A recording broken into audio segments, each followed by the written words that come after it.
ಸಚಿವ ಸ್ಥಾನಕ್ಕೆ ಕೊನೆಗೂ ಬಿ ನಾಗೇಂದ್ರ ರಾಜೀನಾಮೆ ಕೊಟ್ಟಿದ್ದಾರೆ. ಡಿಕೆ ಶಿವಕುಮಾರ್ ಸಂಪುಟದ ಮೊದಲ ವಿಕೆಟ್ ಪತನ ಆಗಿದೆ. ಸಿಎಂ ಡಿಕೆ ಶಿವಕುಮಾರ್ಗೆ ರಾಜೀನಾಮೆಯನ್ನ ಸಲ್ಲಿಸಿದ್ದಾರೆ ನಾಗೇಂದ್ರ. ಸುದ್ದಿಗೋಷ್ಠಿ ಬಳಿಕ ಸಿಎಂನಿಗೆ ಭೇಟಿಯನ್ನ ನೀಡಿ ರಾಜೀನಾಮೆಯನ್ನ ಸಲ್ಲಿಕೆ ಮಾಡಿದ್ದಾರೆ. ಸಚಿವ ಸ್ಥಾನಕ್ಕೆ ಕೊನೆಗೂ ಬಿ ನಾಗೇಂದ್ರ ರಾಜೀನಾಮೆಯನ್ನ ಕೊಟ್ಟಿದ್ದಾರೆ. ಡಿಕೆ ಶಿವಕುಮಾರ್ ಸಂಪುಟದ ಮೊದಲ ವಿಕೆಟ್ ಇದು ಪತನ ಆಗಿದೆ. ಸಿಎಂ ಡಿಕೆ ಶಿವಕುಮಾರ್ಗೆ ರಾಜೀನಾಮೆಯನ್ನು ಸಲ್ಲಿಸಿದ್ದಾರೆ ನಾಗೇಂದ್ರ.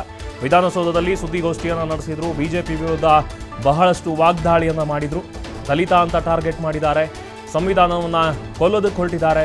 ಇನ್ನು ನಮ್ಮ ಉತ್ತರ ಕರ್ನಾಟಕದ ಜನ ಏನಿದ್ದಾರೆ ಬಹಳಷ್ಟು ಮುಗ್ಧರಿದ್ದಾರೆ. ಅಲ್ಲಿ ಹೋಗಿ ಇವರು ಪಾದಯಾತ್ರೆಯನ್ನು ಮಾಡಿಕೊಂಡು ನನ್ನ ಬಗ್ಗೆ ಸುಳ್ಳು ಸುಳ್ಳು ಆಪಾದನೆಯನ್ನು ಮಾಡ್ತಾ ಇದ್ದಾರೆ. ಸೊ ನಮ್ಮ ಕಾಂಗ್ರೆಸ್ ಸರ್ಕಾರ ಏನಿದೆ ಅದಕ್ಕೆ ಡ್ಯಾಮೇಜ್ ಆಗಬಾರ್ದು, ನನ್ನಿಂದ ಕಾಂಗ್ರೆಸ್ ಸರ್ಕಾರಕ್ಕೆ ಮುಜುಗರ ಆಗಬಾರ್ದು, ಅದೊಂದೇ ಕಾರಣಕ್ಕೆ ನಾನು ರಾಜೀನಾಮೆಯನ್ನು ಕೊಡ್ತಾ ಇದ್ದೀನಿ ಅಂತ ಹೇಳಿ ಸುದ್ದಿಗೋಷ್ಠಿಯಲ್ಲಿ ರಾಜೀನಾಮೆಯನ್ನು ಕೊಟ್ಟಿದ್ದಾರೆ. ಇನ್ನು ಶಾಸಕ ಸ್ಥಾನಕ್ಕೂ ಕೂಡ ನಾನು ರಾಜೀನಾಮೆಯನ್ನು ಕೊಡ್ತೀನಿ, ಅವರಿಗೆ ತಾಕತ್ತಿದ್ರೆ ಬರಲಿ ಅಂತ ಬಳ್ಳಾರಿ ಗಣಿಗಳಿಗೂ ಕೂಡ ಒಂಥರ ಕುಟುಕಿದ್ದಾರೆ. ಜನತಾ ನ್ಯಾಯಾಲಯ ಏನಿದೆ ಅಲ್ಲಿ ನನಗೆ ಒಂದು ನ್ಯಾಯ ಸಿಕ್ಕೇ ಸಿಗುತ್ತೆ, ಜನತಾ ನ್ಯಾಯಾಲಯದಕ್ಕಿಂತಲೂ ಹೆಚ್ಚು ಯಾವುದೂ ಇಲ್ಲ ಅಂತ ಬಹಳಷ್ಟು ಭಾವುಕವಾಗಿ ತಮ್ಮ ನುಡಿಗಳನ್ನು ಹೇಳಿದರು. ಇನ್ನು ರಾಜೀನಾಮೆ ಕೊಡ್ತೀನಿ ಅಂತ ಹೇಳುವಂತಹ ಸಂದರ್ಭದಲ್ಲಿ ಬಹಳಷ್ಟು ಭಾವುಕರಾಗಿ ಕಣ್ಣೀರನ್ನು ಇಟ್ಟರು. ಡಿ ಕೆ ಶಿವಕುಮಾರ್ಗೆ ರಾಜೀನಾಮೆಯನ್ನು ಇದೀಗ ಸಲ್ಲಿಸಿದ್ದಾರೆ. ನಾನು ನನ್ನ ಮುಖ್ಯಮಂತ್ರಿಯವರಿಗೆ ನಾನು ಕೊಡ್ತಾ ಇದ್ದೀನಿ. ಆದರೆ ನನಗೆ ವರಿಷ್ಠರಲ್ಲಿ ನನ್ನ ಇನ್ನೊಂದು ಮನವಿ ಇದೆ. ಇಲ್ಲೇ ವರಿಷ್ಠರಿದ್ದಾರೆ. ಇಲ್ಲಿ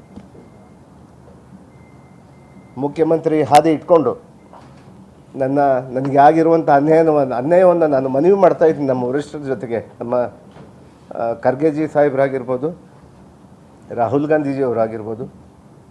ನನ್ನ ಸ್ವ ಇಚ್ಛೆಯಿಂದ ನನ್ನ ರಾಜೀನಾಮೆಯನ್ನು ನಾನು ನನ್ನ ಮುಖ್ಯಮಂತ್ರಿಯವರಿಗೆ ನಾನು ಕೊಡ್ತಾ ಇದ್ದೀನಿ.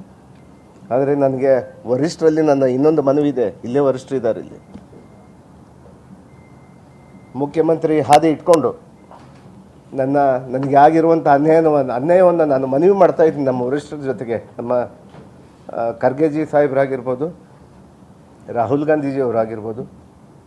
ನನ್ನ ಸ್ವ ಇಚ್ಛೆಯಿಂದ ನನ್ನ ರಾಜೀನಾಮೆಯನ್ನು ನಾನು ನನ್ನ ಮುಖ್ಯಮಂತ್ರಿಯವರಿಗೆ ನಾನು ಕೊಡ್ತಾ ಇದ್ದೀನಿ. ಆದರೆ ನನಗೆ ವರಿಷ್ಠರಲ್ಲಿ ನನ್ನ ಇನ್ನೊಂದು ಮನವಿ ಇದೆ. ಇಲ್ಲೇ ವರಿಷ್ಠರಿದ್ದಾರೆ. ಇಲ್ಲಿ ಮುಖ್ಯಮಂತ್ರಿ ಹಾದಿ ಇಟ್ಕೊಂಡು ನನಗೆ ಆಗಿರುವಂಥ ಅನ್ಯಾಯವನ್ನು ನಾನು ಮನವಿ ಮಾಡ್ತಾ ಇದ್ದೀನಿ ನಮ್ಮ ವರಿಷ್ಠರ ಜೊತೆಗೆ. ನಮ್ಮ ಖರ್ಗೆಜಿ ಸಾಹೇಬರಾಗಿರ್ಬೋದು.